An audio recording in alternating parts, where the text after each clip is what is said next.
ಸ್ಥಳದಲ್ಲೇ ಮುದ್ರಿಸಿದಂತಹ ಸಂವಿಧಾನ ಪೀಠಿಕೆಯ ಒಂದು ಪ್ರತಿಯನ್ನ ಮಕ್ಕಳು ಮಾನ್ಯ ಮುಖ್ಯಮಂತ್ರಿಗಳಿಗೆ ಕೊಡ್ತಾ ಇದ್ದಾರೆ. ನಾವು ಎಲ್ಲಿ ಬೇಕಾದರೂ ಕೂಡ ಸಂವಿಧಾನ ಪೀಠಿಕೆಯನ್ನ ಮುದ್ರಿಸಬಹುದು ಸಾಕ್ಷಿಯಾಗಿದೆ.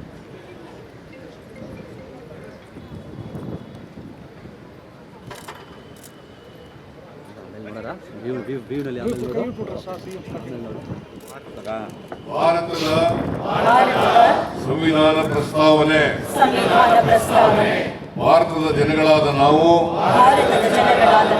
ಭಾರತವನ್ನು ಒಂದು ಸಾರ್ವಭೌಮ ಸಮಾಜವಾದಿ ಸರ್ವಧರ್ಮ ಸಮಭಾವದ ಪ್ರಜಾಸತ್ತಾತ್ಮಕ ಗಣರಾಜ್ಯವಾಗಿ ರಚಿಸಲು ಮತ್ತು ಅದರ ಸಮಸ್ತ ನಾಗರಿಕರಿಗೆ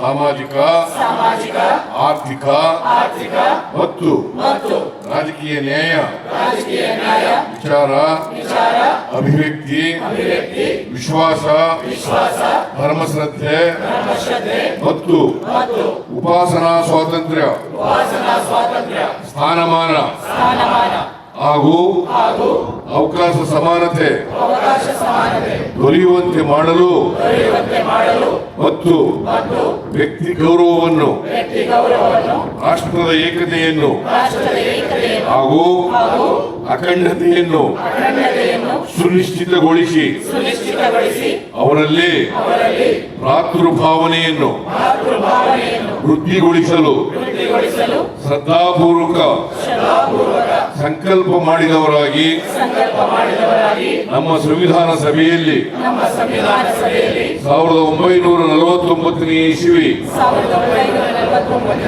ನವೆಂಬರ್ ತಿಂಗಳ 26ನೇ ತಾರೀಖಾದ